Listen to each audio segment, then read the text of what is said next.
Come now, all you mangy dogs. Swab the decks and hoist the sails. The guns on board be needing some proper manning. Pieces of 8 and a fine wench on your arm. If your work be not too shoddy. Careful not to flounder too badly, though, or you may have to dance the hempen jig as we see you to Davy Jones.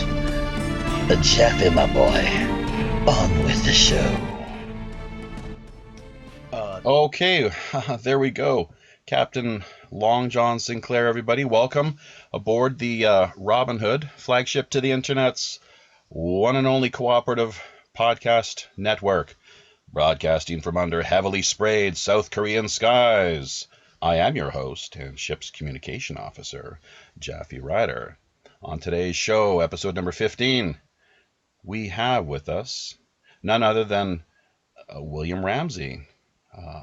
He's an author and renowned occultic investigator, among other things, who today is basically going to be, I guess, breaking things down for us as far as his new book is concerned, Children of the Beast, Aleister Crowley's Shadow over Humanity.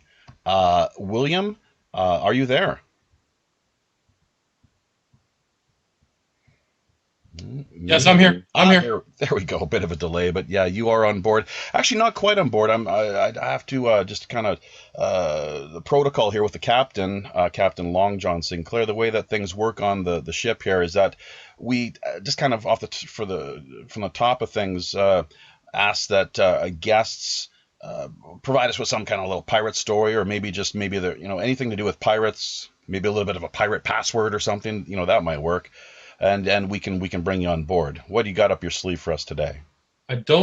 Seeing that Prince passed away, I'm going to tell you a story about him that pertains to pirates. I was in Los Angeles. I was probably 17 at the time. I went to saw a movie, Aliens. When I got out, I was told that Prince had rented an entire theater to watch a movie with his girlfriend at the time. So I was told by the guy who was the porter there.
Come now, all you mangy dogs. Swab the decks and hoist the sails. The guns on board be needing some proper manning. Pieces of 8 and a fine wench on your arm. If your work be not too shoddy. Careful not to flounder too badly, though, or you may have to dance the hempen jig as we see you to Davy Jones. Jeffy, my boy, on with the show. Yes, sir, Captain Long John Sinclair there, for anyone who's not familiar with that, or rather the colorful personality here that we have overseeing the operations on the Robin Hood, flagship to the Internet's one and only cooperative podcast network. Broadcasting from under heavily sprayed South Korean skies, I am your host and ship's chief communications officer, Jaffe Ryder. Today on Pirate Radio Podcasts, we have episode 15 with author and renowned occult researcher, Mr. William Ramsey, author of, among other things, his currently upcoming title. I believe it may have, in fact, just been released this past week, if I'm not mistaken, or even today, perhaps. We'll have to ask him about that when he manages to contact us here just briefly. But the new book is called Children of the Beast, Aleister Crowley's Shadow over Humanity. William, are you standing by? Are you there? I'm here. Thank you for having me on your show. Oh, that's great. Yeah, I think we've got everything together here and working in proper order and fashion, so we can continue with and carry on with where we were at when we were just basically left off. Now, as I was explaining earlier, protocol here with coming on board the Robin Hood, we start with asking people if they can provide any antidote or story or some kind of pirate tie-in, maybe even just a little something that can help present their pirate credentials. So I think you had a story regarding Prince, actually, the recently sadly great loss to the world of music and probably humanity as a whole, really. But you had something to say about that?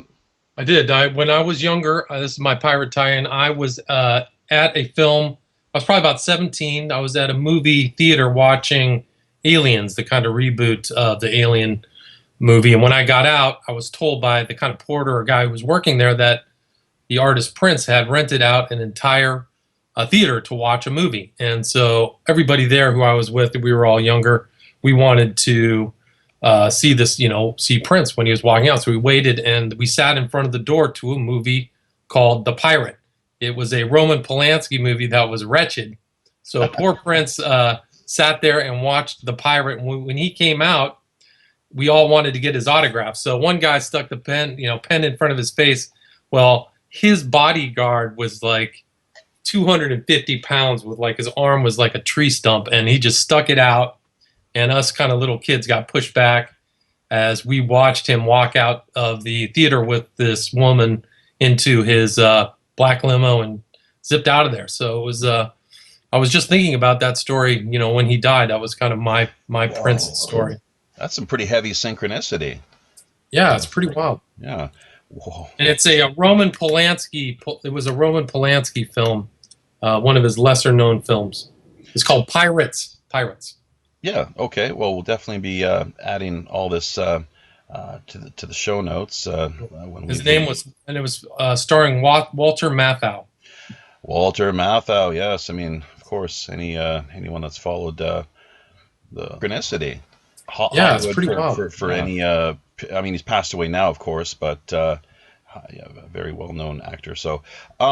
Basically, though, for listeners who haven't really heard of you or your work before, and let me just get this straight. As far as your book goes, is that have you just recently published that in an independent? I'm literally just on the end. I probably will have it done within the week. So I'm thinking, it'll probably. I just have to reread the last part of it. So I'm very, very close, super close. I've actually been working on it and rewriting it. It's 450 pages, 730 footnotes. So it's a very thorough, an attempt at a thorough analysis of Aleister Crowley's effect upon history, the 20th century and beyond. So I think people will find it very interesting. There's a lot of people known and unknown who Aleister Crowley has influenced. Absolutely. I mean, he was one of the top major figures of the 20th century. And as you say, with a serious influence and impact on a lot of people's perspectives and so forth, philosophy. Absolutely. I mean, the artists and musicians, a lot of them really look to Crowley as kind of their ideologue in a lot of ways. Mm-hmm. So for people that don't really know much about you, they haven't heard about you or your work, why don't you just kind of back things up a little bit and give us a bit of an overview, starting wherever you like, as far as, even into your personal history, as far back as you want to go with that. And how this all kind of brought you around to, and why drawn to, and finding such a keen interest in the life of the great beast. Yeah, that's an excellent question. I think I'm surprised looking back myself that I came to be a Crowley researcher, but grew up in Northern California. I went to UC Berkeley. I have a history degree. I also have a JD and I'm a member of the State Bar of California. And I was always a researcher and reader. I think at some point in my 20s, I realized that a lot of the history that I had learned and taught was bogus. There was a lot of things left out. I was very naive. I really believed what was written and things like that. And I really kind of went on a quest to kind of get the real hidden history that was really important. Like I used to believe that that Oswald shot JFK, and now I can't even believe I believe that. Anyway, so I was a reader of all kinds of alternate history and really sought out to, find as much information as I could. Whether it was good or bad, I would still read it. So I read a lot about, what happened in Oklahoma, the Oklahoma City bombing in Murrah.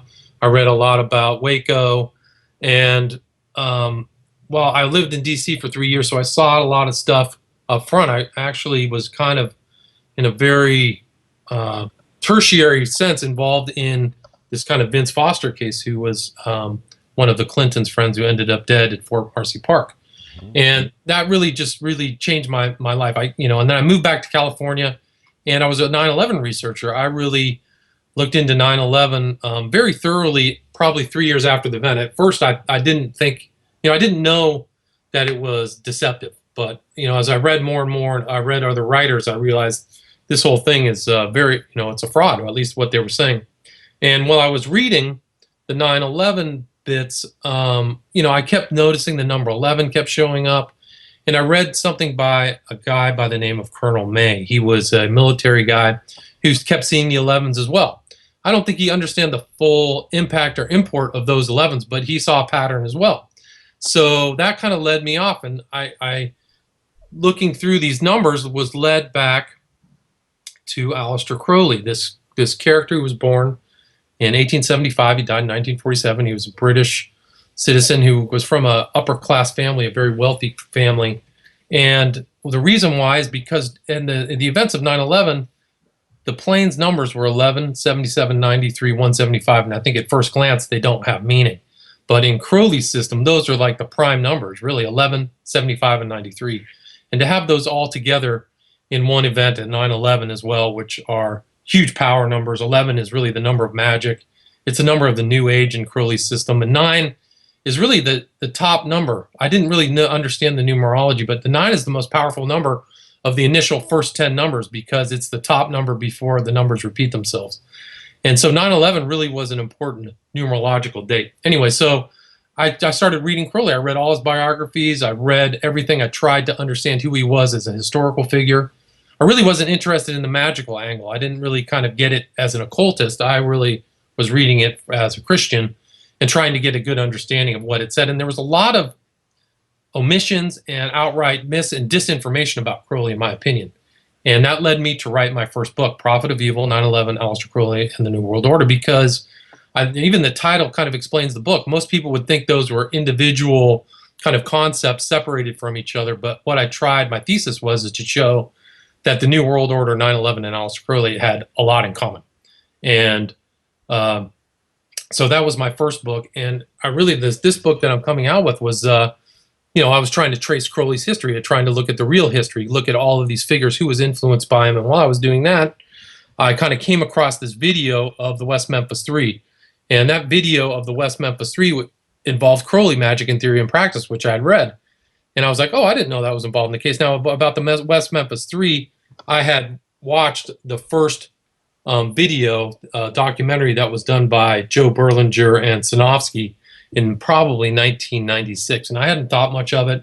I had heard they'd been released, but I didn't know Crowley was involved. They were released in August of 2011. And I went back and started reading. Well, there were two sides of an opinion of whether they were culpable or not, whether they were involved or not. So that really piqued my interest. Well, which one is right?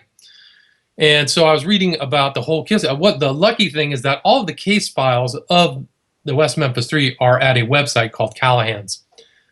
So it was really easy for me to just start reading the court case from the beginning to the end, and everything that the police had garnered, all of their interviews, all the police statements.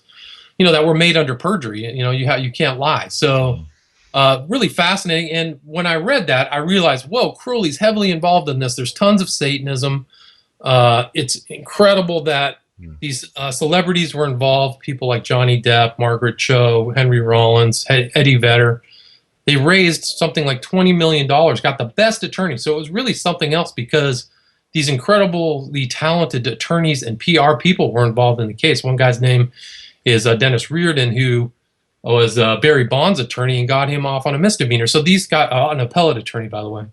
So my book basically shows that what I tried to prove with all factual statements and 500 footnotes is that these were the right people who were put in jail, which was really antagonistic to the general public opinion, which is that they were railroaded and they were put in jail because they were black.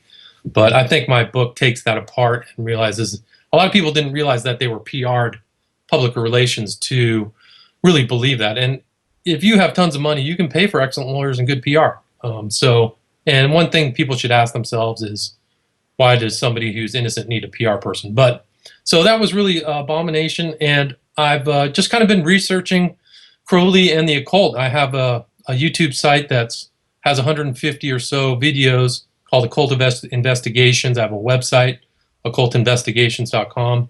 So people can go there and kind of see my books and what I'm up to. But that's really the long story of how I came to be a person who was interested in the occult. I really think that it's probably one of the most important doctrines to understand in this new millennium, because I think that in our culture and in politics, these ideas that Crowley had are really the operative ideas that are affecting political and cultural life. I'd like to come back to the West Memphis 3 a little later in the show, and we will, of course, be presenting all of your links within the context of the show notes that we provide. We like to put together extensive show notes for our listeners. So, but just before we do that, what I was hoping that maybe we could, well, one thing to keep in mind is of course, and to take note of, is, as you say, like September 11th, and I'm not sure if really you want to spend too much time on that today. I was hoping to maybe kind of get into kind of take things in a different, explore some other avenues. Right. But as far as isn't it interesting to note, just briefly, isn't it interesting to note yet again, just another coincidence, of course, 9/11, who happened to be the commander-in-chief at that particular time? George W. Bush. Yeah, the one thing that there's a couple of things that him and Crowley actually hold in common. One is apparently, well, actually, no, not well. One was their cruelty towards animals as children. That's an excellent point. Brutal. And secondly, is that they seem to, perhaps some people have speculated, share a common bloodline, and a rather rather intimate, not too many degrees of separation. If you as with the Hitler theory of Hitler, and whether he was like the bastard Rothschild, or something along those lines, more or less, which a lot of scholars, they like to kind of poo-poo, I guess, for lack of a better word. But Bush, Barbara Bush, what's the tie-in there with Crowley? Because apparently there's a lot of people that know about that. It's widely discussed within parapolitical circles. But I think that the interesting thing about that story is it's not something that can go away. There's a lot of speculation. It's hard to prove, but her mother was in France at the time that Crowley was in France. Crowley fled his abbey of Thelema in 1923. He was actually kicked out of Italy. He was on the island of Sicily. Yeah, Mussolini chased him out, didn't he? Yes, correct. That's absolutely correct. And so he actually fled to northern Africa and then came back to France. Crowley was constantly moving. He's kind of a hard person to keep your finger on, but he ended up in France with a friend who was also a writer by the name of Harris. And he had a wife, O'Hara, and her friend, she was supposedly friends with Barbara Bush's mother. And during that time, Crowley was he was involved in a magical practice he called the acronym is ECL, Erato Comatose Lucidity. And it required a lot of servitors or people who helped him. And basically, I mean, it involved sexual magic. I'll just leave it at that. So when the mother came back from France, she was pregnant, and she had a baby, Barbara, and Barbara married at a fairly early date. I think she was 16, and George Bush Sr. was 18. They got married. They had kind of an arranged marriage. And if you look at the pictures of the mother with her family, her father I think he was a magazine publisher, editor, but I have a picture of her that she does not look like the other kids.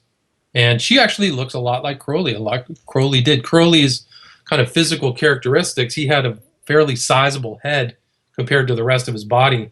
And in a lot of his pictures, you'll see him with a scarf or something to try to kind of disguise it or make it less prominent. And her facial features are just like Crowley's, honest to God. I mean, there's really not much difference. And, there's just, everything kind of fits together. The families, I've read things about her, and the way she talks about people is just like Crowley. Crowley really was an elitist.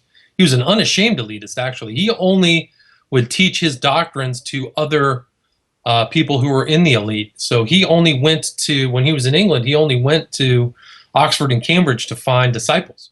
And that's the only, and he actually said, have nothing to do, I don't remember verbatim, but have nothing to do with the muck of the mire. Mm-hmm. Have nothing to do with the muck of the mire, get the diamonds and polish them. And so that was kind of his approach. So you see that elitism in Crowley, and the Bushes are, if there's an elite in the United States, they're part of it. Yale, privileged, highest secret societies of all different types. So the correlations really are there. Skull and Bones are just kind of almost like a pirate ship, in fact. Absolutely, same standard. Interesting. But here's the thing too. I actually was researching recently. Apparently, one of the things they like to do, they do like to fancy themselves pirates in some ways. True. So, but we actually here's another thing. I don't know if you've heard this, Chappie, but supposedly the Bush family traces themselves back to a pirate class of the 16th century, through them to the Knights Templar. So, they trace themselves through a kind of a interesting pirate patronage, and some of their ideas are definitely piracy. The founders of the Russell Trust, which the Skull and Bones comes out of, are all drug dealers out of running ships out of China. And of course, they wouldn't be cashing in at the present moment under Prohibition, would they? No, and of course not out of Afghanistan, right? So, sorry, what? Come again? Well, I'm just the Afghanistan war took place, and then opium production skyrockets, right? Yeah, nothing to do with that either, of course. It's just a coincidence. Bush, George W. Bush's Skull and Bones name, apparently. Is Magog? No, that would be his father. Oh, what's the son? Temporary. Interesting. Temporary, and his father with Magog, even more interesting. So and pretty heavy stuff there. So anyways, but yeah, I mean, not all pirates, of course, roam in solidarity. It really depends, doesn't it? So it's true. Absolutely. They can, as far as we're concerned here I know Captain Long John does not look upon them and their networks and their ways too kindly. No, in fact, it's quite the opposite. So, but anyways, before we get too carried away though and sidetracked, and I think that's enough of that whole the 9/11 and Bush tie-in that so many people talk about these days. But Charles Henry Allen Bennett, I brought the name up with you just briefly in the quick little pre-interview that we did.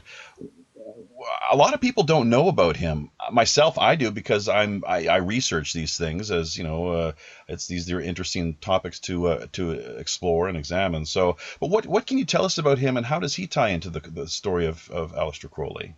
Well, it's a really interesting point. Bennett was one of Crowley's early friends. When Crowley kind of got done with college, he was seeking the kind of hidden or secret knowledge, and it led him to an early magical organization called the Golden Dawn, which was a kind of Rosicrucian post-Masonic group.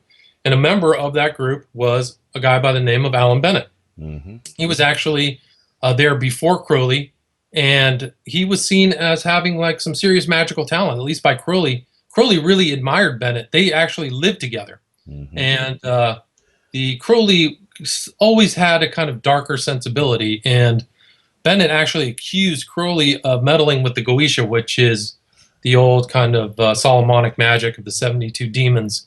And, his direct quote is that, little brother, you've been meddling with the Goetia, and if you don't stop, the Goetia has been meddling with you. So they lived together. They lived together in London, and Bennett was kind of his tutor, his early tutor on the Kabbalah, magical practices, talismans. That was all through Bennett.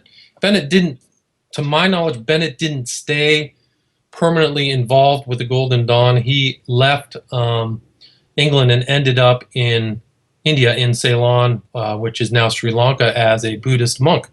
And he and him living together, they actually had a lot of magical experiences that I retell in my first book, Prophet of Evil. And it's interesting that you have an interest in Bennett.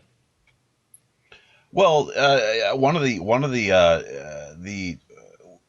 Crowley referred to him, I believe, as one of the whitest knights that ever had been. That's what I read. That's what stands out in my mind. So, but yeah, he was not. I don't think he was of the dark side, really, or the left-hand path, as some may refer to it. So, in fact, as my take, or basically what I've read is that that in later years, even though, ironically enough, Crowley helped. He gave Bennett his help to pay his.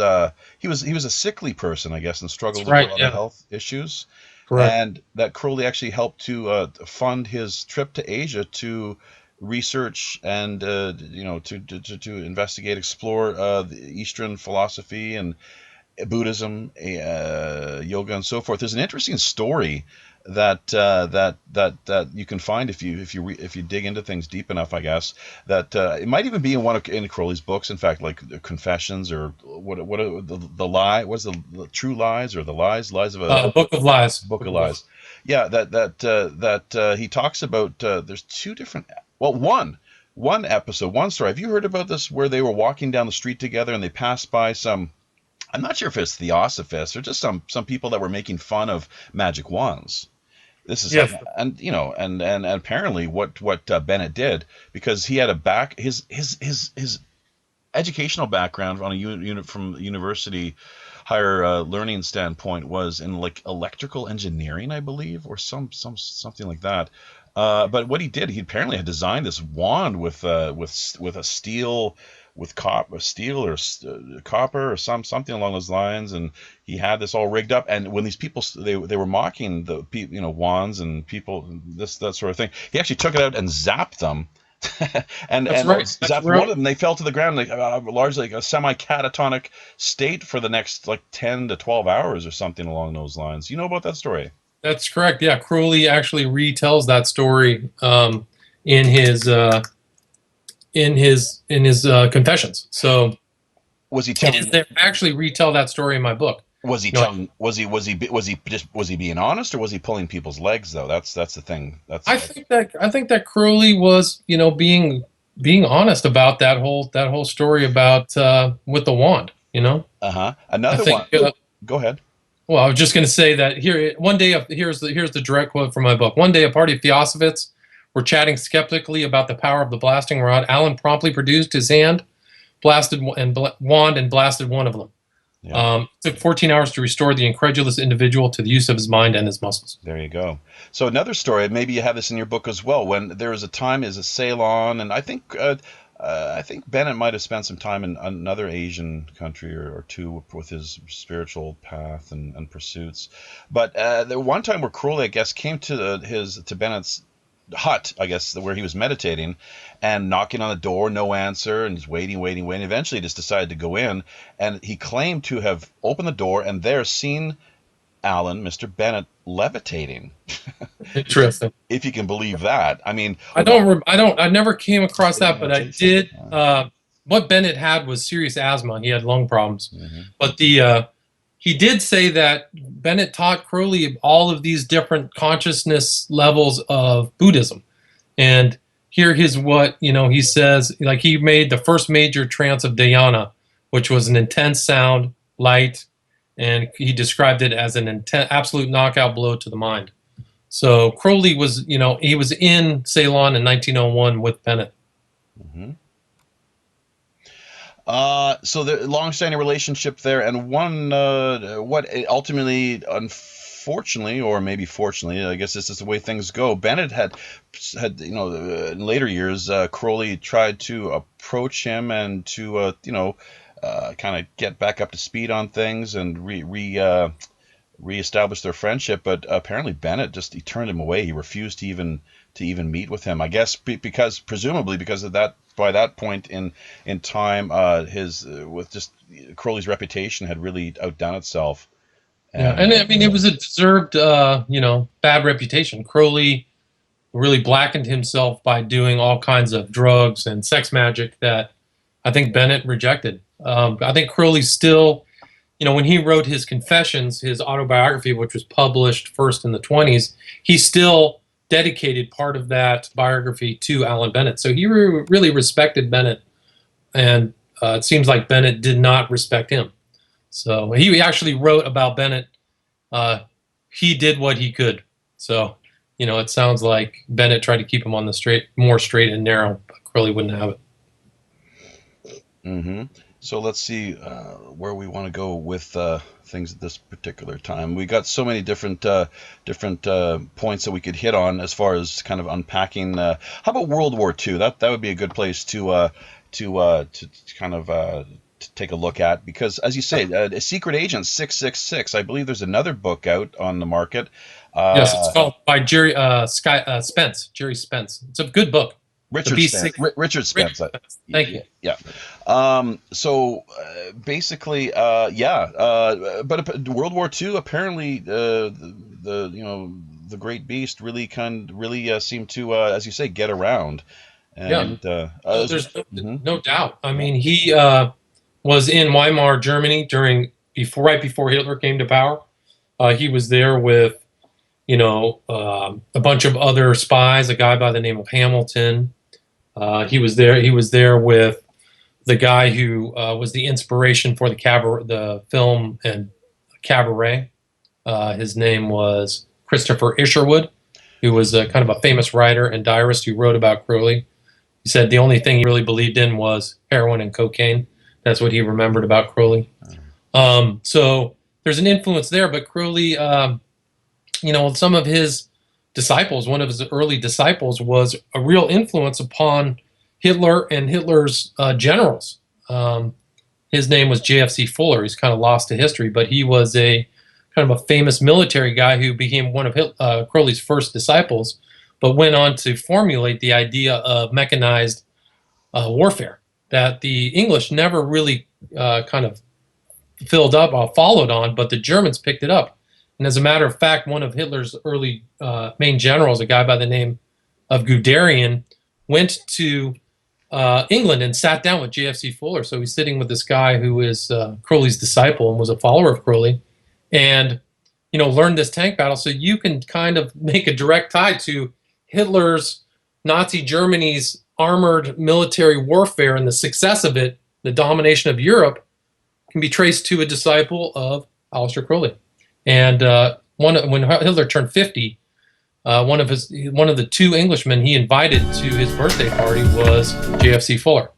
And it's very interesting too, because some of Hitler's ideas and some of his statements are direct quotes from Crowley's Book of the Law. One of the most important book that Crowley had was a book he claims to have received in Egypt in 1904. And it's broken up into 3 parts. He wrote it over 3 days. And it really became the centerpiece of his religion. And it was brought into the OTO, which he became head of in 1925, which is a German secret society. That's its original designation. And Hitler had some of those ideas. He actually repeated some things. The only measure of victory is success, or right and wrong is successful. And these are quotes right out of the Book of the Law. They're very similar. And anyway, so JFC Fuller was invited by Hitler to this parade of his 50th birthday, and he basically tells JFC Fuller, "How do you like your children?" So referring to his armored military parade. And JFC Fuller records it. So the Crowley still is wrapped up in World War II as well. He is in England during the time of World War II when it started in 1939. He was a supporter of England, and he was alleged. I mean, hasn't been confirmed yet, but people have stated that his handler was Ian Fleming, the writer of the James Bond novels in World War II. A lot of Ian Fleming's kind of ideas are covered by the Official Secrecies Act, as well as Crowley's kind of intelligence history is all kind of still covered up. But it's been admitted in England that he was a member of the early secret services before MI5 and MI6. But just getting back to Crowley in World War II, Fleming was the most important part of the armed forces in England was their navy. And the head of the navy at that time was Godfrey, World War II. And his direct underling was Ian Fleming. And Ian Fleming, he was praised by his boss as somebody very imaginative, very involved in creating operations. And Fleming had studied in German. He was fluent in German and English. And a lot of these, he formulated all of these great plots. And one of his plots was to try to lure a head figure of Hitler's Nazi party to England in an attempt to, what the ploy was is that they said that there were certain parts of English aristocracy who were far right-wing who wanted to have peace with Germany. And that rumor was actually planted by one of Ian Fleming's assets in Germany. And what it did is create this really strange element that Rudolf Hess, who was the #3 member of the Nazi Party, right. who had edited Hitler's Mein Kampf, gets in a plane and flies to northern England to try to negotiate a peace. And when he lands, he's speaking all these weird statements and stuff like that. And there's a letter that was sent to Ian Fleming, and it's in the records by Aleister Crowley, who said, I will, talk to Hess. I can try to figure out, because Hess was a known occultist. Yeah. He was a deep, and so was Hitler. But hang on. But also, I think as the story goes, Hitler really tried to distance himself from Hess after this whole debacle with him flying to England, because it might have been not even on Hitler's orders that he had done this. Apparently, a lot of people speculated it was to negotiate a peace. Maybe Hess was in some kind of manic state, or maybe he genuinely felt that he was doing the right thing. Or what's your take on that exactly? I think that it was very convenient for Hitler to distance himself from the failed plot. Right. Of course, I think that would be his natural reaction. I think personally that he probably knew something was going on. Hess had to have a very specialized plane that was able to make that long flight. So he would have had to have done it under the utmost secrecy of other Nazi officials and Hitler. And it's hard to believe that requisition would be done without Hitler's or somebody else's knowledge or that information getting back to Hitler. So it was very convenient for him to distance himself. I know that Hitler, in the history, said that he never wanted to really battle against England. He was always trying to make peace. But they declared war against him after Hitler invaded Poland. And he signed the kind of non-confront. Who was the guy who went and signed the piece of paper with Hitler? So, Neville Chamberlain. That's right. So poor Neville. Are you familiar at all with Anthony Sutton and his writings? Because one of the things that he's kind of mapped out and laid out for his readers is how, it's the same old thing. It's like it's the highest level of conspiracy one can possibly imagine, where you have these elite 1% interests, and they're transnational. They always have been. Now is no different than what it's always been, really. Conspiring. They're doing business, right? Absolutely. So they did the same thing with Russia. They did the same thing with Nazi Germany. You're right. They're absolutely transnational, and all those financial interests. If they think they can make a buck, they will deal with the worst type of dictator or something. Yeah. So I believe Sutton's research is correct. I think the funny thing about Russia is that all during the time communism was operant, they were selling off the products of communism to the free market. Mm-hmm. So it's just like it's basically animal farm. Well, it's like not bombing the bombing raids on Germany, Dresden, and so forth. They just conveniently missed the Ford factories and the aspirin. Who's the company? Bayer. I think those. Well, we won't. All of our IT&T. Like just we'll just careful now. It's like make sure you don't. Be careful. There's reality is We that can kill a history bunch is of people. We can kill a bunch of people, but don't hit those buildings. You know, we can. You know, the citizens are fine. We can clean out. No, we can. You know, no sacrifices too. Is you know just right. go ahead. No, we Yeah, well, we I have think you're bombs right. to I drop. think the interesting thing is that here's Crowley, who is involved in this kind of interplay of really kind of highest level players on the political scene in World War II, and Ian Fleming used Crowley as a reference for his first villain Le Chiffre or the Cipher in Casino Royale. Ah, So didn't know that. Crowley is his first use. I mean, it's one of the many use. Crowley has actually been referenced in quite a few films as kind of a bad guy. So that's just one of them. You know, talk about a small world. It's a bit of an aside, but I actually there's a guy, one of the people that it's believed Fleming based his James Bond character on. My father, back when I was he living in the area, he where the guy's name was Patrick Dieseljob, who I'm sure any researchers have you heard of Patrick?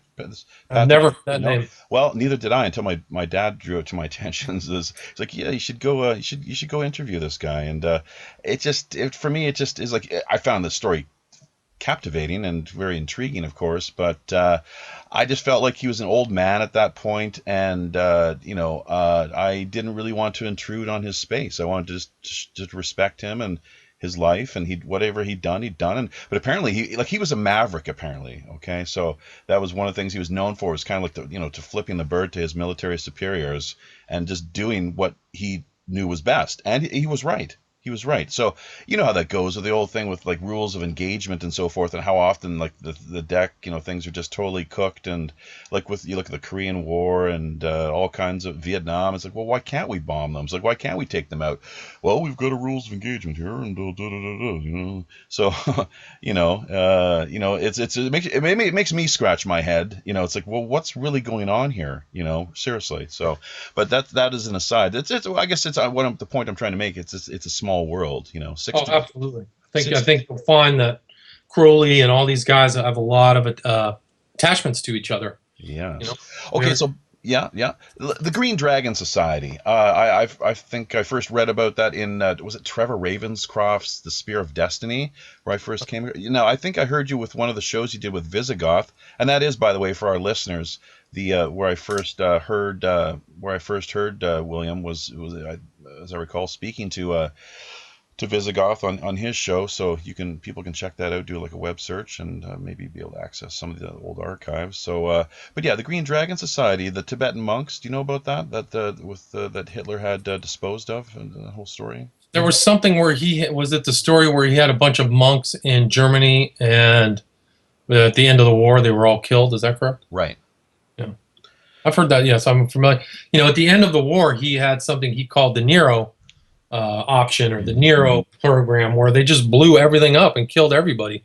And Hitler was a monster to his own people. At the end of the war, during the bombing raids, something like 250,000 or 500,000 Germans found shelter in the sewers of Berlin, and Hitler had those washed out. So he basically killed off all those people who he supposedly, was their hero. So the Nero option, and that was part of it, the death of those option. And there were other people who were, they were just mass shootings and mass killings. And at the end of the war, that's what kind of sped up the concentration camp murders and everything. Well, let's bring things, unless you've got something more that you'd like to offer. That I was thinking we can maybe kind of just bring things more up to speed and start to tie into some of these characters like Timothy Leary, Charles Manson, the whole the Scientology connection. But let's start with the William Burroughs and so forth. Let's start with Timothy Leary. How does he fit into your latest publication exactly? Well, Leary was kind of a button-down social scientist, a psychologist, and at some point he was in Harvard and became kind of a recruit. I think he was an early recruit of the CIA, of all of these programs where they were drugging people. He was using magic mushrooms and LSD.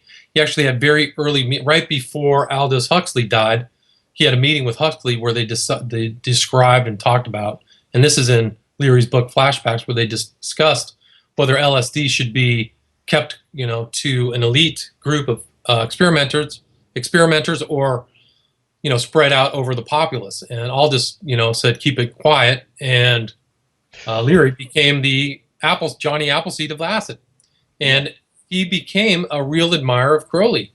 There's a famous video of him stating, "I'm carrying on the work of Aleister Crowley," and he didn't just say that; he actually acted on it. He did a lot of things that were very similar to Crowley. He threw the I Ching like Crowley, which is kind of like a divination sticks. That's right. He carried a tarot deck. He actually named one of his books he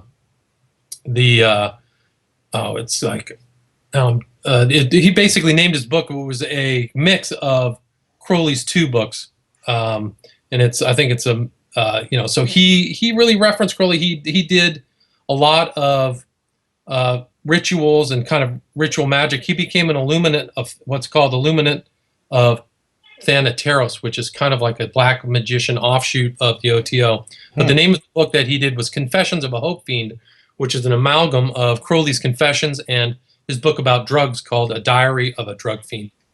So Leary really, and there's just tons of stuff in my book about how close he was. He actually traveled to a place that Crowley traveled to in Algeria. It was a oasis called Bou Sada, where Crowley did Enochian magical calls with this poor hapless poet that he knew by the name of Victor Neuber. And they did sexual magic and just kept doing these calls, and they summoned this, according to Crowley, this demon of the abyss called Choronzon. And actually, Leary was there doing something similar with a guy by the name of Brian Barrett. He was a drug dealer, an English drug dealer, and he writes about it in his book called The Road of Tears, or something like that. Anyway, so it was... Crowley's book, Tears Without Magic? Or Magic Without Tears, yeah. Magic Without Tears is the name of Crowley's book, and the name of Brian Barrett's is called The Road of Excess. Okay. And that's actually borrowed from a Blake poem. That's right.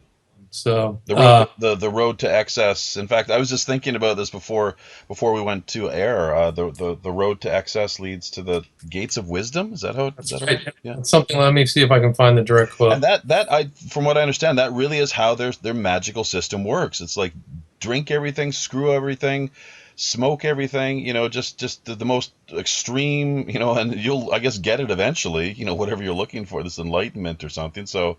I guess it's they're taking a longer way around, I suppose. Yeah, the direct quote is from William Blake's Proverbs of Hell, from the Marriage of Heaven and Hell, and it is, "The road of excess leads to the palace of wisdom." Okay, there we go. So Leary really was this figure, and it's very interesting too. Is Leary kind of kept a tradition on of a lot of Crowley. Crowley himself was a guy who received a lot of information from entities and supernatural events, and Leary himself had something called the Starseed Communications, where he received information from a non-human entity about going to populate the stars. The Bashar of his times, was he? Bashar, well, I don't know what that means. Oh, it's some of our listeners will. He's just these channelers and so forth. Okay. Channels claim to channel. It was something like that, He basically received the message that it was time to leave Earth and learn to walk to the stars. Leary was a panspermian, so it's like something from the movie Prometheus, where a rock came to the Earth with some type of human life, and that's where we're from. He said a lot of things like, "You're your own god." He had a lot of occult ideas. "You are a god, act like one." That was kind of one of the things he always said. Panspermia, but there's more to that. There's another kind of addition to that too, where you have actual extra alien interaction and kind of at the helm, basically playing a leading role in seeding planets throughout the galaxies. And to me, that's kind of, I guess that makes me a panspermian too, because to me that makes the most sense, And then Bible, angels in the Bible, and these wheels of fire in the sky, and these beings of light that appear, that strange, So But Yeah, I mean, there's a lot of Christians out there now that talk about angels having relations with human beings. So that's actually a fairly well, common yeah. position of a lot of Hmm. Christians. Right. Uh, So well, but I wouldn't say. I know you yourself. I think you were a Catholic for. I definitely identify as a Christian and a Bible believing Christian. Mhm, So mhm. I don't consider myself a Catholic. I don't go to a Catholic church. Right, but I mean, if I'm not sure if you're suggesting that I was Christian, but I mean, I don't have a problem really, like with anybody's religion. So as long as they're not, it's like the John Stuart Mill kind of the principle of liberty, where just you. I mean, I know, and this is where I think this is different, though. You see, with Crowley, perhaps, and John Stuart Mill, unless I mean, if you think you can see things a little differently, feel free to kind of say so. But John Stuart Mill, it's like kind of the do what thou wilt, basically, but just do no harm, And once you start doing harm, which I think Crowley did perhaps in some of his practices, and like dissecting or torturing cats to death, and Yeah. I mean, two of his wives committed suicide, didn't they? And Right. the other ones were like locked up in mental institutes, and He I mean, harmed almost all of his followers. They were all wrecks. Victor Newberg was a psychological wreck. A lot of these people came out of Crowley that were in really bad shape, and Crowley himself was ended up a heroin junkie. hmm So I think his ideas of just total freedom without any type of restriction were negative. Yeah. I don't think they're Sure. good. And then, Yeah. there was a time in Crowley's life where somebody asked him and said, "What if two people's wills conflict with each other?" Right. And he didn't have an answer. So if you got two people saying "do what you will," you're going to have inevitable conflict. That's So well, you got to negotiate that in some way, I guess, right? So yeah, right, big time. I guess. But listen, last week we had our guest was Todd Brendan Fahey. And so the reason I want to bring him up is because we did we talked about Leary and the whole LSD CIA tie-in and so forth. I think Huxley's name came up a time or two. So, and one thing to remember too is that when Leary was out, kind of as you say. I mean, Al Hubbard, others, other writers and commentators and so forth have referred to him as a Johnny Appleseed. But I mean, I think we can all agree that Leary played a pretty central role as well. Well, he was a more public face. Right. Al Hubbard met with Leary, so there's probably a lot of conversations between them both that were never said anything. But Hubbard comments on Leary and says, he went off on some, Al Hubbard on some off track or something. But yeah, it's interesting that those two, were in contact. And then, and the thing too that I think is quite interesting too to keep in mind is that acid was still legal at that time. Yeah. It wasn't until what is it, 1967 something, Right. that the federal government's like, well, we're gonna make this okay. It's it's like okay, but This is what Al Hubbard said of Leary. He said, "I liked him when we first met, but I warned him a dozen times." And then he said, he seemed like a well-intentioned person, but then he went overboard. So, and that's Hubbard's personal. Yeah. And then the interesting thing is that Leary admitted that the CIA started the LSD movement. He said the LSD movement was started by the CIA. He said it straight up. MK Ultra. We talked about that He last said it week. flat out. Yeah. So I wouldn't be here now without the foresight of the CIA scientist. Bam. So he basically says it is no accident. It was all planned and scripted by the Central Intelligence, and I'm all in favor of Central Intelligence.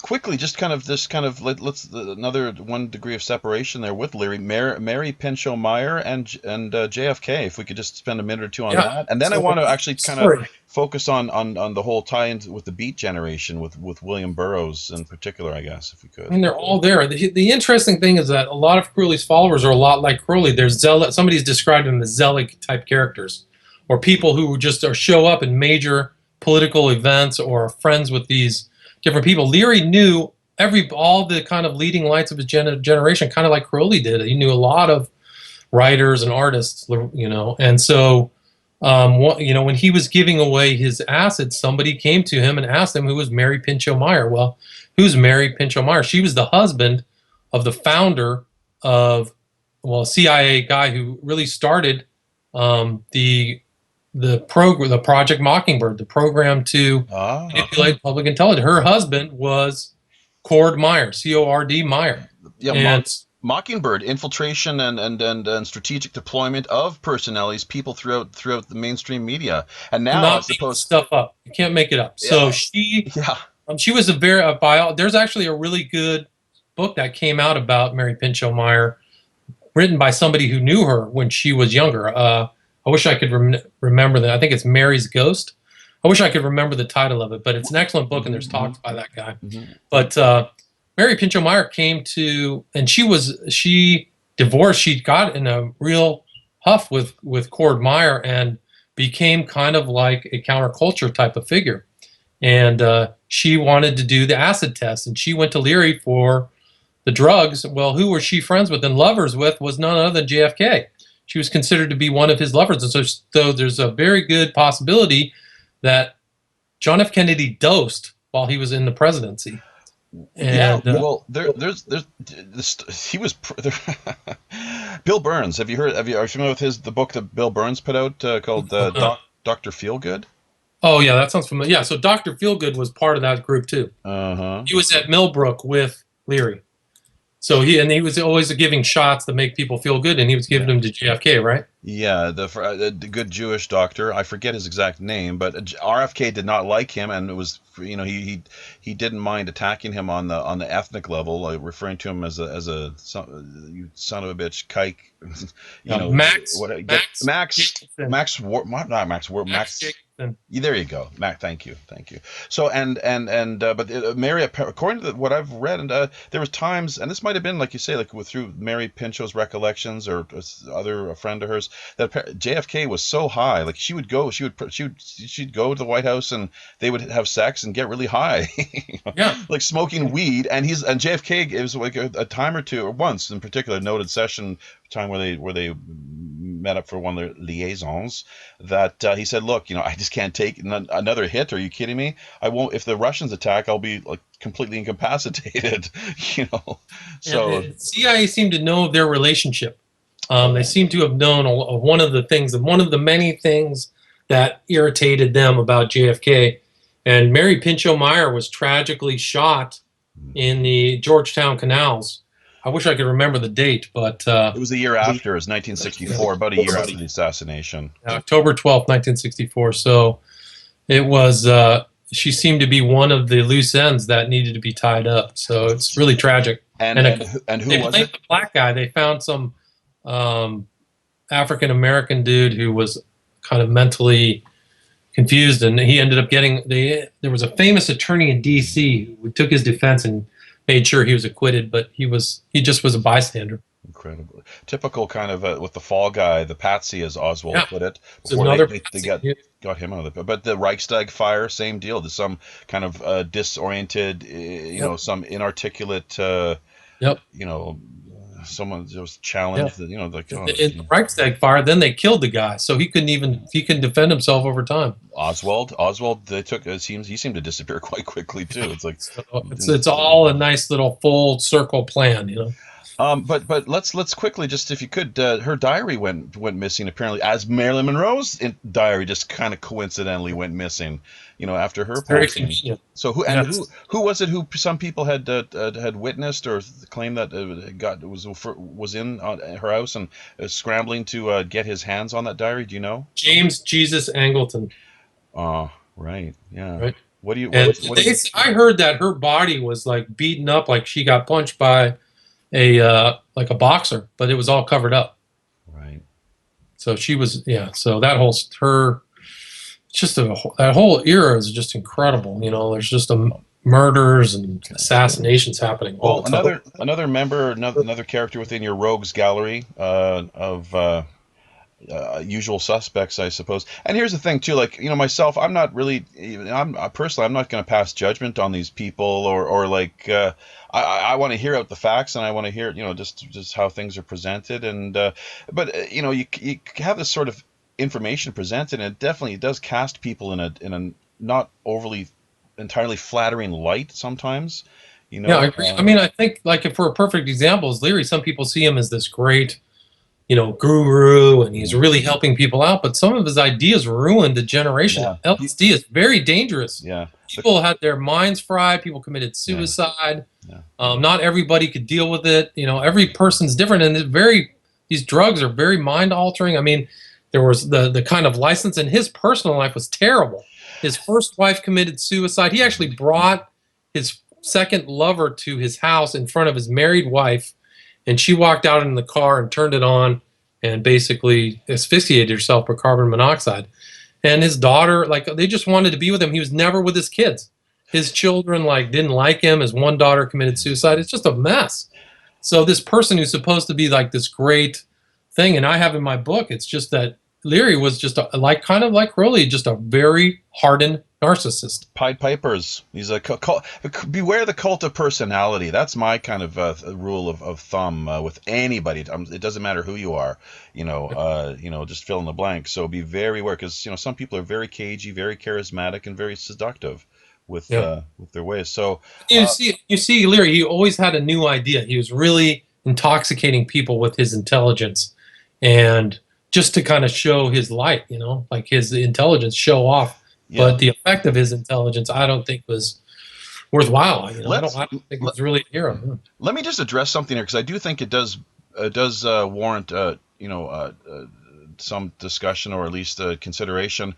Psychedelics, yes, dangerous. They can be dangerous, but they can also be, as many medical professionals have now acknowledged, they can be treating alcoholism and so forth. And you get things like magic mushrooms, which is kind of comparing apples and oranges, obviously. But I mean, magic mushrooms for alcoholism, LSD. LSD is a little too heavy, I think. Probably. Go ahead. I've talked to people who said their ayahuasca experience was the best thing they've ever done. There you go. Exactly. Some people have come out of these things like with changed ideas. Yep. But I think here's the thing: is that some of what Leary advocated, people were not in a controlled environment, and the drugs themselves weren't controlled. So you had this whole thing of, uncontrolled usage in environments that aren't good. Set and setting, and that's what Huxley talked about as well too. I think his Doors of Perception in that book, and that Leary picked up on and really tried to emphasize and preach, that make emphasis, that you got to be careful. So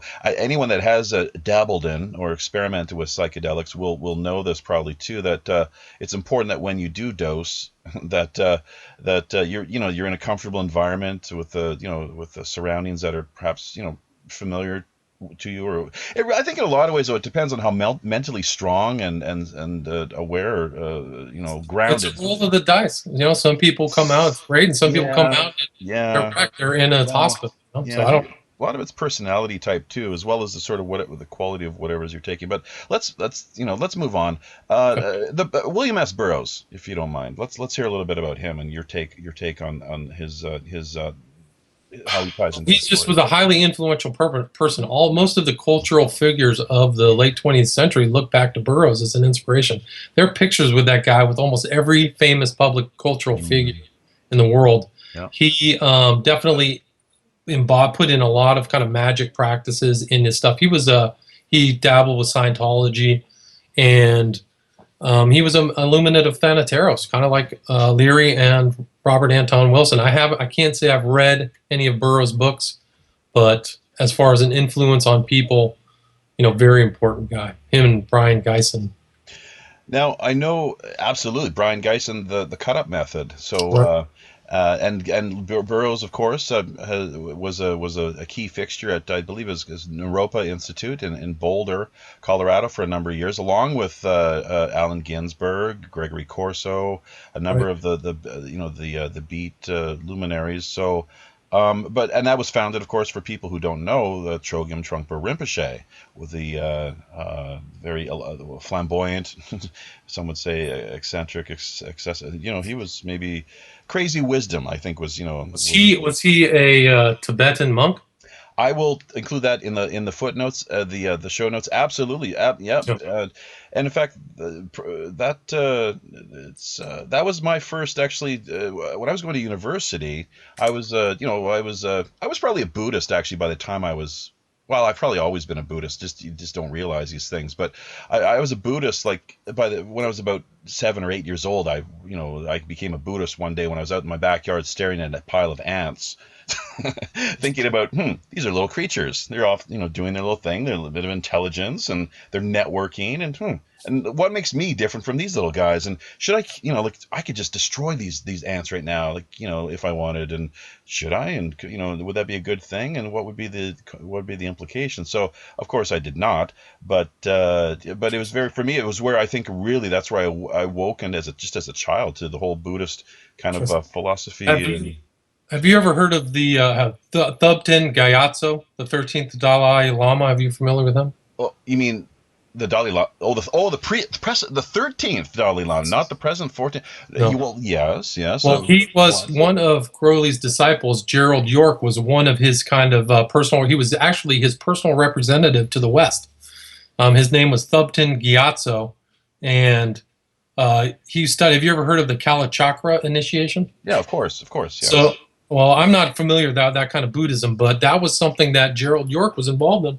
So he was one of Crowley's probably longest not surviving, but sidekicks of Crowley, and he was a promoter of his book. So it's interesting that he kind of bled over, kind of like Bennett, into Eastern mysticism. So you're saying he was like an emissary that the 13th Yeah, so Dalai Lama was? he was the personal representative to the West of this guy, the 13th Dalai Lama. He was a proponent and promoter of Iyengar's yoga. So Gerald York actually wrote a book by BKS Iyengar and put that into, the West. He was the Light on Yoga was Iyengar's book. So that's amazing. I never heard of this, and I really love it when I come across new information like this. Is this something? Did you actually address this and kind of go into a little more detail? I did. I covered Gerald York. Gerald York was another kind of privileged guy from England. England was very classist back in those days, but he really was taken by Crowley, and he actually would go to some of Crowley had all these kind of semi-deranged public pronouncements, and York would be standing by his side. But he also, after Crowley died in 47, York was actually one of his biggest collectors. After Crowley died, what York did is she called everybody who knew Crowley and said, "Do you have anything to donate to create this collection?" So there's something called the York Collection I don't think it's the British Museum. It's one of the main museums in London that has tons of Crowley stuff. And almost all Crowley biographers take the journey to go there to look at the York Collection. And York is this kind of intermediary between a lot of the current Crowley acolytes or disciples. So York served as on Kenneth Anger's Lucifer Rising. York was there as a advisor. So he's there in the background of a lot of these kind of things. And York, the children of York looked just like him. He was a very tall, like the elitist of England back in those days were like 4 inches taller than the commoners. And his kids are still around. There's actually Bruce Dickinson of Iron Maiden. Yeah. He made a movie about Crowley that's called Crowley, and in England it's called A Chemical Wedding. But the director, actually, there's a video of the director going to talk to this guy Gerald York's kids. It's super interesting. If you look it up, I have a copy of it. I'll try to get it to you. It's really amazing. Yeah. Well, so this guy York is this kind of like Crowley. Crowley was a person who fused East and West, and York was kind of like that as well. It's kind of like a proponent of Eastern mysticism, but also a member of the OTO and Crowley's disciple too, which is very odd. So people would probably see a side of York that was this kind of Eastern mystical and not know that he was a member of the ODO, the Oriental Knights. And a lot of these too, like these secret society members, they do typically, a lot of them come from the upper classes of society, and just as things as things would have it, are heavily very much tied into intelligence agencies, as you we've shown with the reference to Ian Fleming, and of course with Crowley, the secret agent 666. So that's just kind of par for the course, whether it's like the Freemasons or the OTO or Golden Dawn. So, but York in particular, is there any mention of that just off the top of your head that you know him playing a part in some kind of espionage or just kind of intrigue, other than the fact that I think, as you pointed out, he was emissary between Crowley and the 13th Dalai Lama. I mean, my instincts would tell me he was a spook, that he was giving information back to England, and he was moving through their old colonies and stuff. I think just like Crowley actually brought a lot of people in as an intermediary in the intelligence agencies. You know, there was another guy by the name of Tom Dryburgh, who was a huge left-wing labor leader in England, who was really Crowley's kind of, he was really going to inherit the throne of the beast. He was supposed to be Crowley's heir, and he was kind of a disappointment like many of other Crowley's disciples. But this guy was an intelligence agent. He was the head of the Labor Party, and he was actually, just like Crowley, he was investigating the communists and all this stuff and infiltrating people. But Tom Dryburgh I cover in my book. English, people from Britain know Tom Dryburgh very well. He's basically like, he'd be like a head of some kind of Democratic Party, Democratic, like not a Clinton, but, somebody who's an operative. But so Gerald York, yeah, he was really something else. And he shows up in all these the kind of modern followers of Crowley, all kind of sought out York. Mm-hmm.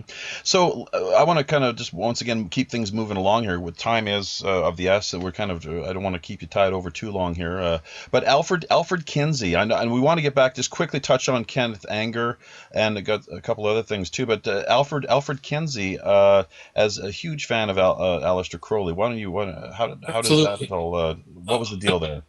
Kinsey was a collector of all. He was supposedly a sexologist. He was actually trained in like zoology. But he became a sexologist, and probably the most important reference to sexologist of the 20th century. It turns out, if you really analyze his stuff, there's a lot of bunk. There's a lot of baloney and scientism, but he had an interest in Crowley's diaries. Crowley was a huge diarist. He always kept magical diaries, and Crowley was really a master of English prose and wrote tons. I mean, it's hard. Nobody, not even his biographers, have collected all of his writings, believe it or not, because he wrote under different names. And but anyway, Kinsey met with Kenneth Anger, who really is, it's probably the longest living follower of Crowley and probably the most prominent, and put all of Crowley's writings and rituals in his movies. But he and Anger and Kinsey went to Crowley's Abbey. I think it was 1952, and there's pictures of them in my book sitting in the Abbey that Crowley got kicked out of when he got kicked out of Italy, like we talked about earlier, when he was at the Mussolini got kicked him out. But so Kinsey was trying to get these diaries, and he did find them. But Kinsey had the same ideas. Believe it or not, he was kind of like, after all the scientific literature that he produced, he had kind of the fundamental ideas that Crowley did. The same thing, the same results, which is you can be homosexual if you want. Pedophilia is okay. And, Crowley was like that too. Crowley went to Northern Africa because the young boys were a little more available. They called him a catamite. It's an old term. But so Kinsey was a real nut job. He actually, if you read about how he died, it's almost unspeakable. But yeah, he was really something else. Not familiar with that. Why don't you share that with us? How did he die? He had an infection of his genitals that he had. Jeez. Yeah. Well, torturing himself, basically. I'm sorry? He tortured himself to death. Yeah, no, I've got that impression too. I've looked into Kinsey a little bit, and he seems to have been a pretty sick puppy. Really sick. Put it mildly. So he used to do films with Anger. So he and Anger. So what Kinsey would do is he would bring people to his attic and take videos of him, and Anger is actually in one of these films. If there's a really good documentary about Kinsey by a guy by the name of Chris Pinto, and he somehow through his excellent research found a video of Anger, and it's called the Kinsey Syndrome. There's a video. Yeah. There's a video of Anger and Kinsey together. Yeah. No, I think I've seen it. It's been a while, but it's worth revisiting for sure. It's a great, really well put together documentary. And one of the things too that jumped out at me there is that, and I didn't realize this, because how with the way that he's, I guess it was the word loaded or lionized, the way Yes. Just such a just they put that's what I said. Beware the cult of personality, people. So true. Like hold He, your horses, not so fast. he would go on speaking tours. He was subsidized by the Rockefeller Institute, Well, and the Indiana's government would give him $500,000 a year for something like 4 years. And those are in 1950s money. So he had tons of cash. He had tons of followers. He had tons of money to collect stuff. But he was a nut. If you read my book and the stuff in there, you'll just well, he was. I can't even repeat it. I can't repeat it. And the Chris Pinto, was it the Kinsey syndrome? That's the name, I think. Yeah, that he basically it's quite damning the way that things are set up there, and it's the case that's made for him being like a major pedophile. And not only that, but as you say, like these weird movies that are being filmed and whatnot, and just he's helping in the sense of it's almost like he's basically really tied into various like pedophile networks. Exactly. He was networked with like a German pedophile who would commit unspeakable acts with kids and then report to Kinsey. And Kinsey would actually do experiments on like 1-year-old babies. He should have been arrested. He should have been arrested and put in like a loony bin. An enabler, that's I guess maybe the word I was looking for, and so, but all for scientific purposes, of course. You can cloak scientism. It's science. Oh, sure. He could do whatever he wanted under the rubric of science, and people just said, "Well, it's science," but it was absolutely amoral. Totally. So but his connection is there. His connection to Crowley is legit. Sounds like it. And isn't it interesting to note that he was, like you say, he was an animal behavioralist or zoologist of some kind, and here he is now. Then he from there transitioning to experimenting on people, basically. Right. So that was the whole thing. It's like the doctor mystique. He could say he was a doctor, but if people actually inquired, well, what are you a doctor of? Oh, well, by the way, I'm a zoologist, but now I'm a sex expert. So he played that little game on people. Something like almost straight out of Nazi Germany. It's kind of creepy. So I would say that is very close to the truth. It's just like weird experiments, weird money, and it's not. One quick thing I just going to like to say and get out there regarding Mr. Anger is that he apparently from what he predicted his death a number of years ago. He's like, I'm gonna die next year in the fall, and I'm predicting I'm gonna live. He's still alive. This is like 7, 8 years ago. So not so great with the predictions apparently, but good. He is actually he's 89 or something. Yeah. He actually had a showing this year in L.A. Of all of his art and. He's still going out giving speeches. There's a speech of him online at the Hammer Museum here in LA talking about Crowley. It's very interesting. I think to kind of wind things down now, a couple more contemporary celebrity names that people will be quite familiar with. David Bowie and how his connection to his Christopher Isherwood, how that all kind of ties in. Stanley Kubrick. We talked about Isherwood. We talked about Isherwood in Germany in the Weimar era, and that whole story of Isherwood. He was a compelling figure for Englishmen, and David Bowie read about him, and that's what inspired him to go from L.A. to Berlin. And it was his Berlin stories, Isherwood's Berlin stories, that inspired him. And Bowie went through a pretty intense black magic Crowley phase. Whether he kept to it or not is open for discussion, but his final video and music of Black Star has tons of occult symbol. It's really just an occult journey. It has tons of occult symbolism in them. The monoliths and black stars and black suns and all that. But when he was in LA, he was doing all kinds of strange rituals. He actually said that he summoned Satan in a pool on Doheny Street here in LA, and he had to get a witch to come and get it exorcised. So his album that was called Station to Station, it references the Kabbalah. Each part of the Kabbalah is a station, is like a huge occult type album. And he actually, there's a couple of songs where he references, live your life and do what you will. So Bowie definitely, was at one point a pretty serious Crowley fanatic or interested Crowley person.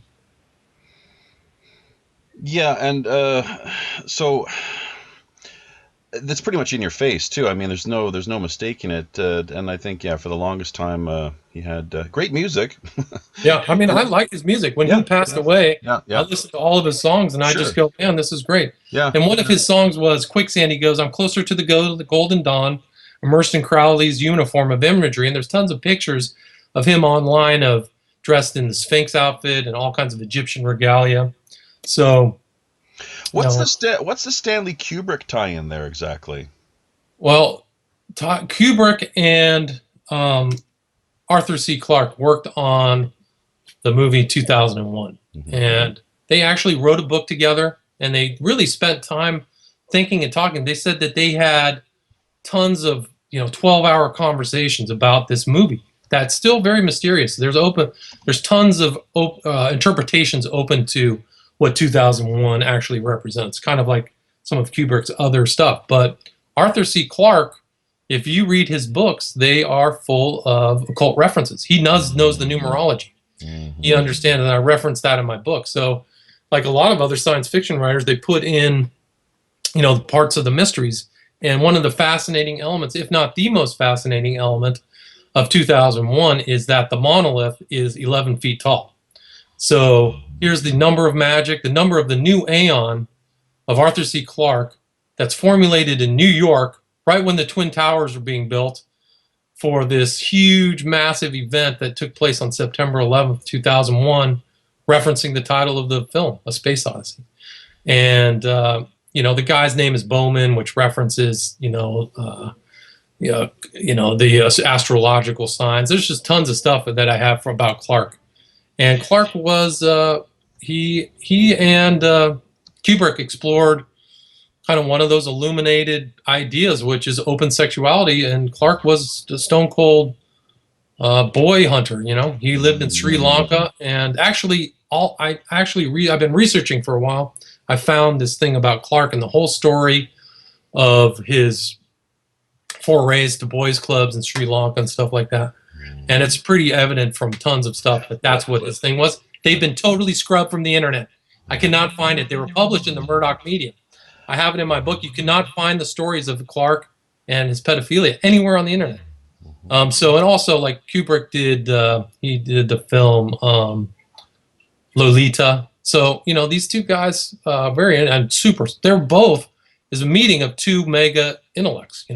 Clarke was a total genius. Clarke's ideas really were the foundation of the satellite system circumnavigating the globe. And he wrote about that and put it into practice, this geocentric circumnavigation. Was Arthur C. Clarke not also regarded by many as was he not a good what's known as a good upstanding Freemason? I wish I knew. Yeah, I've heard that. I think I've heard that speculated, but I believe it. I mean, it would make sense. That's how he probably knows the mysteries. So to me, that would make perfect sense to me if I found out he was amazing. The thing is that I took a very broad overview of these people, and hopefully people read my book and go, oh, I need to look in deeper to this, because there's only so much you can put into 450 pages if you want to cover the expanse of Crowley's effect. Or an hour and a half, hour and 45 minutes, as it turns out, perhaps, right. Things are looking at interviews. So, X-Files, just a quick aside, the X-Files, actually, there was a tie-in with the 2001. Yeah. The first show of the X-Files had that thing where he and the guy, Mulder, right? Is it Mulder who was watching the show? With the kid on the couch. This most recent season, the last season they put out there. So yeah, a little bit of. So there's the 11 right there. So I mean, it's incredible that he made this monolith 11 feet tall, which is Crowley's main number. Crowley's "Do what thou wilt shall be the whole of the law" is 11 words, 11 syllables. So 11 was really his main number, and it's actually a number that kind of goes back into Western esotericism, where the magician is meeting of the macrocosm and the microcosm. And the macrocosm symbolizes by a 6, the hexagram, and the pentagram is a 5. As above, so below. Yeah, the whole thing. For those with eyes to see. So there are things. Clarke, and you reach childhood's end. The progression of man in Clarke's childhood's end is this demon comes from the sky. The people change. And they says all this stuff about how to change humanity. They have occult powers. then they're destroyed and sent up into the motherland, and that's his cosmology. And if you read that, there's tons of occult meaning there. The chief demon's name is Corellin with a K. K is the 11th number of the alphabet. So, you know, Clark knows the stuff. Clark was a genius. And nine. Let's not forget, it's a triple three. That's a triple three. So it's plus on, and then the 11. So there's a lot of power there. Was Stanley Kubrick murdered? What do you think? A lot of people. No, I think he was old. You know, maybe he was put.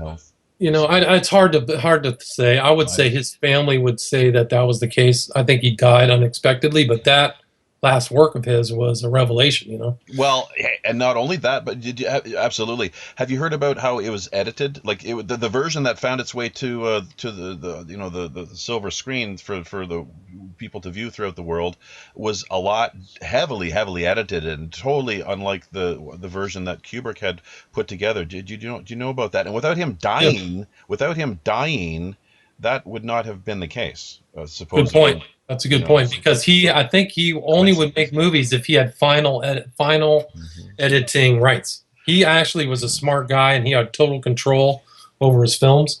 So it's an interesting point. I mean, I know that he showed it to the execs at, I think it was Warner Brothers or something, and they freaked out. So, you know, because he probably was talking to people who did that kind of stuff. A lot of people have talked about, are speculating now with the whole Prince, that whole bit with how Prince passed away. A lot of very murky circumstances. Did he overdose? Was it this or what was? I mean, it's tough to say. Well, I don't think he was in great health. Well, no, and why? That's the thing you got to ask yourself. Why was he addicted to painkillers? Was it as simple as that? And he just opiate overdose or something more, just simply because he was quite a maverick within the music industry, and I wouldn't imagine that the industry heads would have looked upon him too kindly. So, but let's see now. Johnny Depp and the West Memphis Three is one of the last subjects. It's the last, I think, what we're going to hit on here and kind of wind things down. Let me just say that we could maybe go into that a little bit, but. Right. Before we do, I think we have a special guest that's waiting on the line. Let's see if we have him. Yes, I believe standing by. Just one moment, please. Let's see. Are you there, Captain? No, Jeffy. Yeah, this is the captain now. So I just want to talk to William here about the Johnny Depp tie-in. Captain Jack Sparrow, of course, with the Pirates of the Caribbean. Well-known franchise. Is it true, William, what I'm hearing? It doesn't look too good for Johnny if what you say is true, which is really quite a shame because so many people really admire the man as an actor and a humanitarian. Yeah, I think it's a shame. Absolutely. I mean, I think it's a shame anybody got involved in that whole case. But the facts are the facts, and the record speaks for itself. That's all I can say. I really didn't know that whole book was not something I just kind of walked into. I really didn't know much about the celebrities. I didn't know much about the players. I really didn't know much about the West Memphis Three. But when I read all the material and everything, the result, isn't good. And as more I read Depp, the more I understand he's into the occult. And if you look at like Polanski's The Ninth Gate and these kind of films, there's tons of occult references. The Ninth Gate is something else. Yeah, the chaos magic is what people have been talking about. Is this? It can't be true, though, is it? Or what are we really talking about here? The chaos magic. Well, I don't know about the chaos magic, but in the West Memphis Three, there is a lot of black magic is a concurrent theme. It's a consistent theme in the whole swath of that case, all the way from the beginning to the present. And the kind of main character said that he wanted to be the most powerful magician that ever lived. So, these kind of themes are important. All right, well, I just wanted to get clear. Now, I'll turn things back over to Jeffy now. Thank you very much for dropping by the Robin Hood today. Hope to see you maybe another time in the future. We can discuss other issues. Thank you. He's gone. Well, he's gone. So that's, the captain just popping in there for just a brief Just a brief question. There was a special question he wanted to kind of get to the bottom of. I think he's on pretty good terms actually with Jack Sparrow. So I think they consider each other friends. So it would be sad and unfortunate if there's some darker sort of if people read your book and if the allegations are indeed true, which they could be. Is there any chance of like a legal suit, like to follow? Is the story of the West Memphis Three perhaps? I'm not sure if we really broke it down for people. Just assuming that everybody knows what it's all about. Can you quickly just give us a quick overview and just update to where things stand with that? The story. What happened? Out in 2011 on what's called an Alford plea. An Alford plea it's based upon a Supreme Court case involving somebody who pled guilty but publicly said they were innocent. So they are at law right now guilty. They remain guilty at law, and they are actually guilty of first-degree murder. They all signed documents, and the documents are available online to view. So they've never gone back to court to get exonerated. They haven't presented facts to a court of law that necessitate their exoneration, and they've made tons of public statements that say they're innocent, but substantive actual evidence that merits their exoneration. They put stuff out that involves like double hearsay, which is a complete joke in front of the rules of, considering the rules of evidence in any state forum. So as of today, they still remain guilty at law, all three. And the three central characters, their names are Jesse Misskelley, Jason Baldwin, and Damien Eccles, who was born Michael Hutchison. Oh, that's a little in excess there to the the story. Yeah.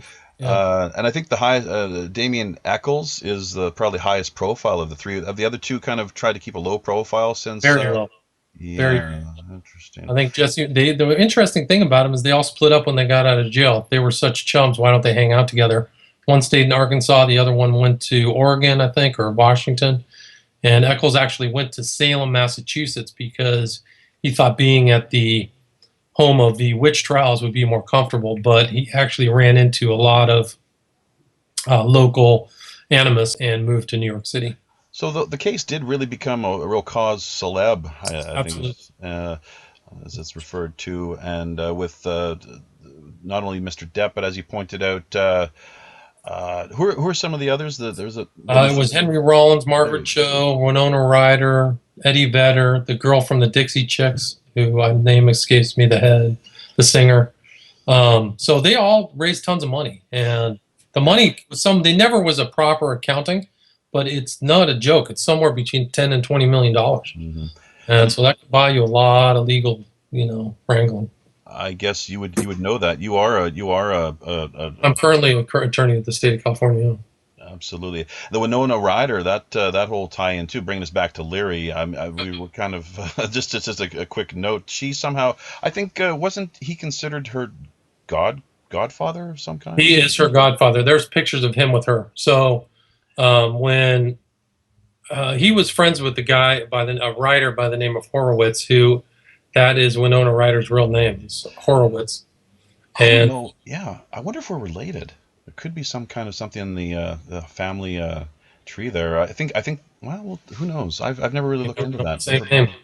But I've always really enjoyed their work on screen, and even though sometimes getting into a little bit of trouble with her issues with shoplifting and whatnot, it's like, well, people have their issues, and she's working on them, so but well, another interesting thing is like one of Crowley's kind of a modern follower, a guy by the name of Genesis P. Orge, when he fled England under suspicious circumstances.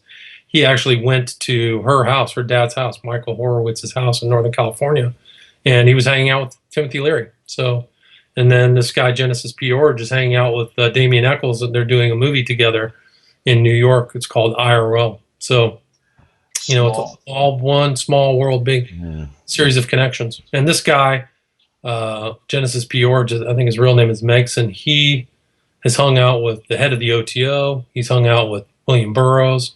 So, he's one of these guys who's kind of a cultural figure. Were not the Memphis Three, were they not confirmed occultists and members of the So, OTO?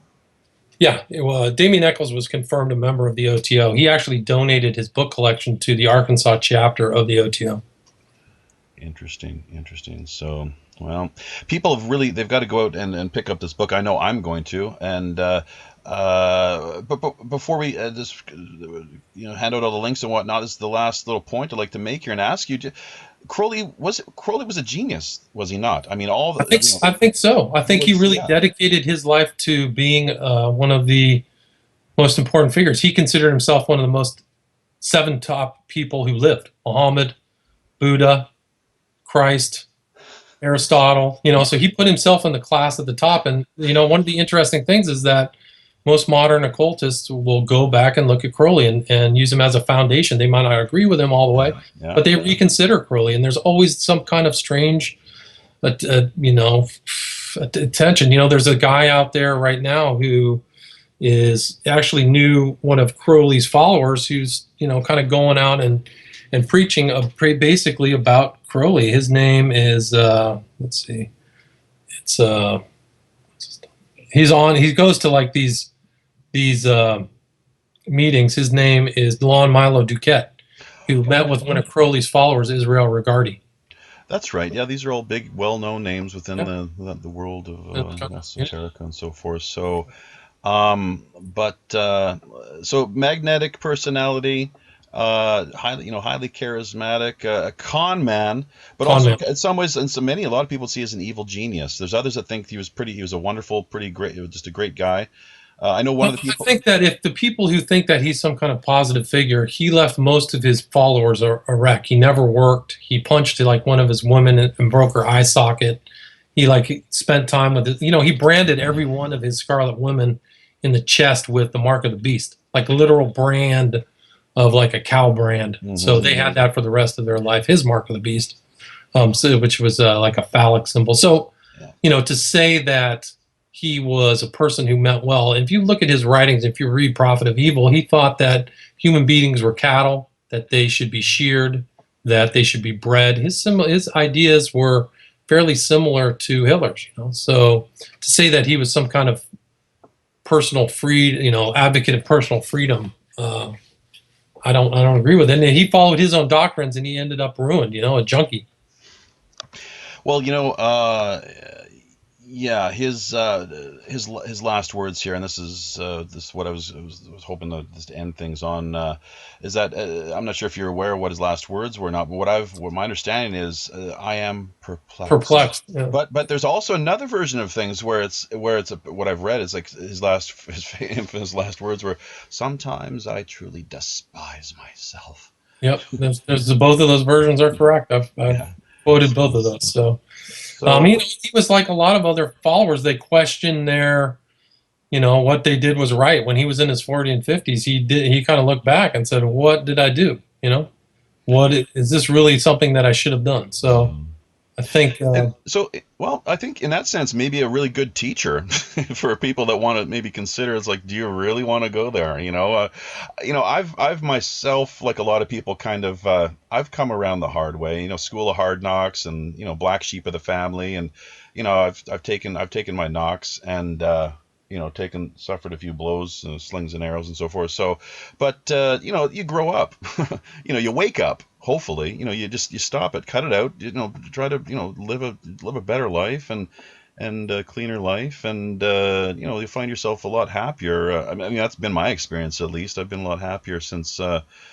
Because I think it's a natural for a lot of people coming into the world, children especially, who are very vulnerable and whatnot. But they want to explore. They want to see like what they can experience and how far they can push the limits. But really, you can only push the limits so far, and you're really crossing the line and running the risk of just kind of not coming back.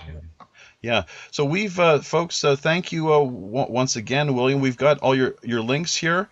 We've been talking with author of Children of the Beast, Aleister Crowley's Shadow over Humanity, William Ramsey. What your links once again, William? You can go to my YouTube site is Occult Investigations, and my website is Occult Investigations as well. All right, very good. We will definitely be sure to include those in the show notes. We're going to give a shout out here to all the peeps on minds.com, which actually that's the last thing I guess we can quickly touch on. You actually recently joined minds.com, did you not? I did, yes, sir. So hopefully, I guess you maybe haven't had much of a chance to kind of find your way around there, but the platform, the new the social networking platform that has been put together recently. But hopefully you enjoy yourself and manage to make a lot of great friends. I think you will. You find a lot of people that you find yourself compatible with and that are receptive to. Now a member of the Pirate Radio Network. Oh, you are you? Well, we'll have to let the captain know about that. And he can maybe get in touch with you later sometime behind the scenes. So thank you once again, William, for Pirate Radio Podcast, episode number 15. I am your host, Jaffe Ryder. Hope to see you again next week, same time, same place. Don't have the calendar here with me at the moment, right in front of me. But we will definitely provide that information for people if they're interested.